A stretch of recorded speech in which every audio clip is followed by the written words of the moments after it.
على طول بنحب نجمع الكل، ولو المطرح بيساع اكثر كنا جمعنا اكثر، بس قد ما بيساع قدرنا جمعنا.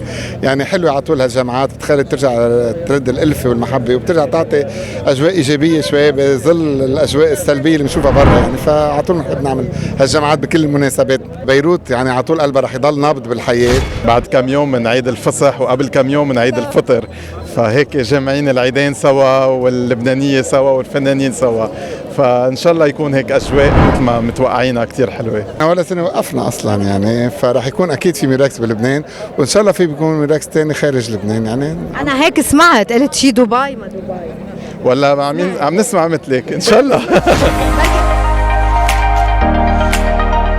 ينعاد عليكم جميعا يا رب. يا حياتي، هيدا شي بكبر لي قلبي، لأن المحبة دايما المحبة بتأسرني. لما بتقولوا لي هيك هيدا عربون محبة، بحس حالي صرت مأسورة لإلكم. انا بقول لهم انا بعرف سرك ليش انت هالقد حلوه وهالقد محافظه على يا قلبي تفضلي. ابتسامتي. بتعرفي لأن أنا صادرة من شغاف القلب من جوا، من قلبي يعني. صدقيني بالشرف، يمكن أنا مش أنا شخصيا بحبكم أكثر ما أنتم بتحبوني.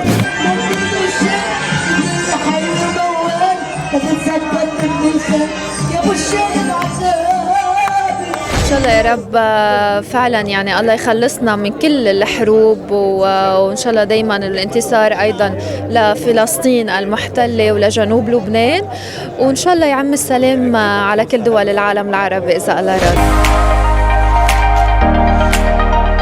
المسلسل بكير اللي كان إخراج سمير حبشي كان مع عمار شلق عم بيلعب دور بيشبه الدور يلي عم بيلعبه هلا بعمل، وكان هو بيطرح قضايا الزواج المبكر وعمالة الأطفال وغيرها من الأمور.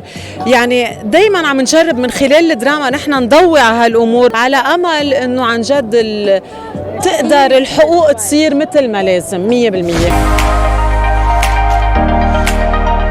الحمد لله الحمد لله، النجاح حلو، الشغل حلو، التعب حلو، بس لاقي نتيجة، الناس مبسوطين، مع انه امبارح كان في مندبة بالبلد بس الحمد لله. ايه صح كتير تأثروا الناس بشكل مش متوقع يعني حقيقة. من الأساس أنا قبلت بالمسلسل لأنه حامل قضية، وقضية أنا بتهمني، قضية الإنسان كتير بتهمني. نحن بشر يعني عايش أوقات بنعيش يعني ما بحب أقولها للكلمة، بس المفروض نعرف نعيش كإنسان، إنسانيين.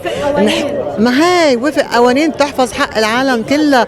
لو خيّة أنت ما خصك فيها، هي عندها حياتها بتحترمها وهي بتحترمك، بتحبك وبتحبها، وبتعيشوا مبسوطين. الحياة انتوا خلقتوا بهالحياة لتعيشوا سعداء مبسوطين فرحانين، ما بتحرز الحياة كلها كم سنة واحد بده يروح. لشو هالعقد؟ كمان مش رح تطلع. عشو بدها تطلع؟ لشي العين تحط عينها بعين الناس بعد اللي صار؟ أول شيء ميرسي، ينعاد عليكم يا رب إن شاء الله كل سنة وأنتم بخير.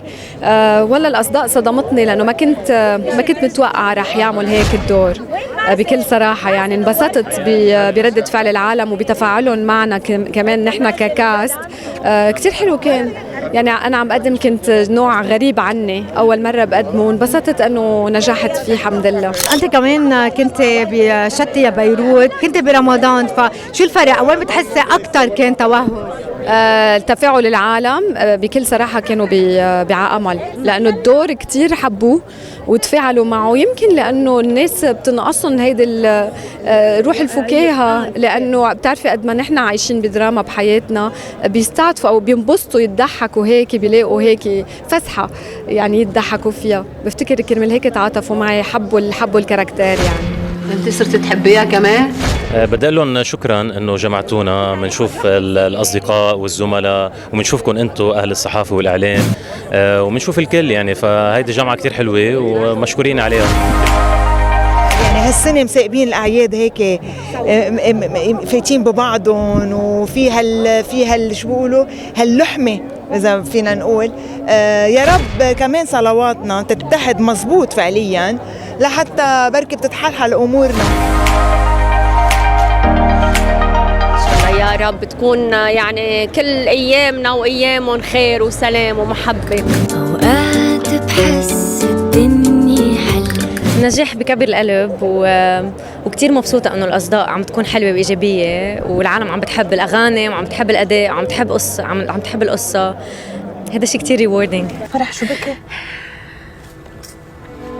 خبريني شو هالكيمستري بينك وبين ايجل فيلد؟